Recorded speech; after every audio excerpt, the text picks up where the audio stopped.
Liam Carter was a man of precision.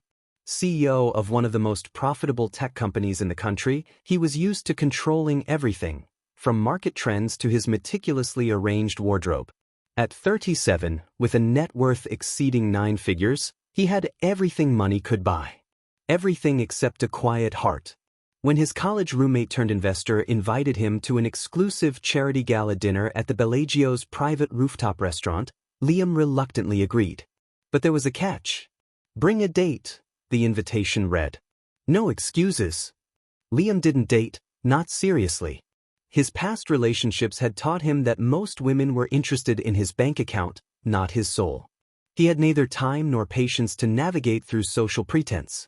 So, he did something uncharacteristic. He hired a date. The agency promised discretion and professionalism. Emily Monroe, her profile read. Late 20s, educated, charming, poised. Former theater actress. High ratings from clients for her ability to blend into any social situation. Liam clicked book. They met for the first time in the hotel lobby 30 minutes before the dinner.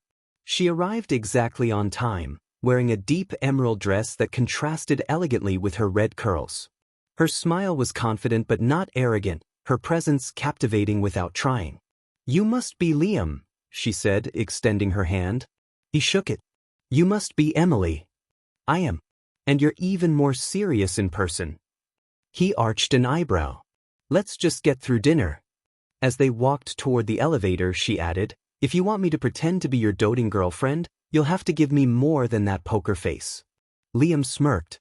Maybe this wouldn't be so bad. The dinner was a high society affair. Crystal glasses, a string quartet, and enough small talk to fill a novel. Emily played her part flawlessly. She laughed at Liam's dry wit, held his arm like she belonged there, and navigated conversations with grace and intelligence. She asked questions about his company as if she genuinely cared, and every time he looked at her, he felt something unsettling, a flicker of warmth. But it was just an act.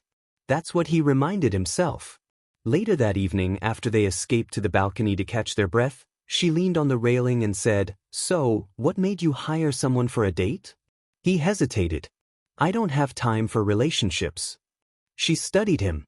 "You mean you don't trust people?" He looked away. Same difference. She didn't push. Instead, she offered a surprising confession. "I don't usually take jobs like this anymore. I stopped a year ago. But something about your request caught my attention." Liam turned to her. "Why?" She shrugged. "You didn't ask for someone sexy or flirtatious. You asked for someone who could hold a real conversation and wouldn't embarrass you. That told me you were lonely." He blinked. No one had ever said it so plainly. "You're very direct. And you're very guarded." They stood in silence for a moment, the city lights glittering below them. Then she whispered, "Do you ever wonder what it would be like to just let someone in?" "I've tried," he replied, his voice low. "It never ends well." That night, he offered to drive her home. In the car, she asked, "Do you want me to continue pretending? Or can I just be Emily now?" He glanced at her. "You can be Emily." They didn't kiss. There was no dramatic declaration. Just a lingering silence when he dropped her off, a hesitation in her goodbye. "Good night, Liam." "Good night, Emily." The next day, he couldn't stop thinking about her. Her laugh, the way she challenged him, the softness in her eyes when she thought he wasn't looking. It irritated him. He didn't like emotional distractions. But when she texted him, "I had fun," he replied, "Me too," before he could stop himself. Over the next few weeks, they met for coffee, just as friends. Then dinner. Then a walk in the park. It stopped feeling like a transaction. Emily opened up about her past, a broken engagement, a struggling career that never quite took off. He told her about his childhood, growing up in a cold house filled with expectations but devoid of affection. He saw her vulnerability. She saw his strength. They met somewhere in between. But Liam was still afraid. One night, after a quiet dinner at his penthouse, he asked, "Do you think this would be happening if I weren't rich?" Emily looked at him, hurt flickering across her face. "I think you're afraid to believe someone could love you without your money. I've been used before.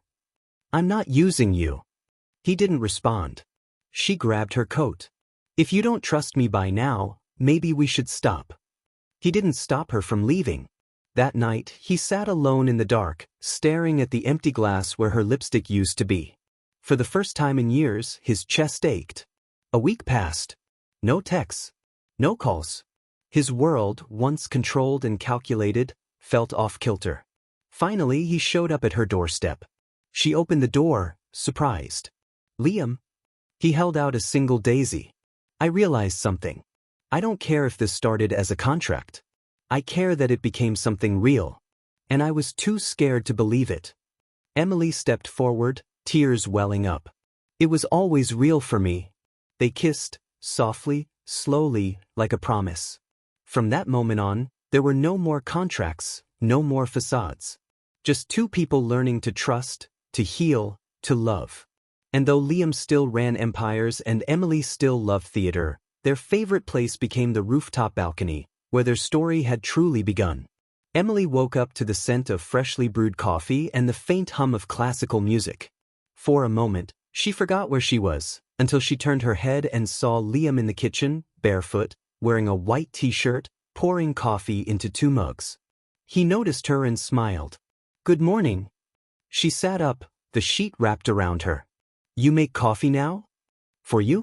Yes. Emily watched him, amused. He looked different here, softer, real. You're full of surprises. He handed her a mug. I'm trying to be. They sat on the balcony, the city slowly waking up below. Silence wrapped them comfortably.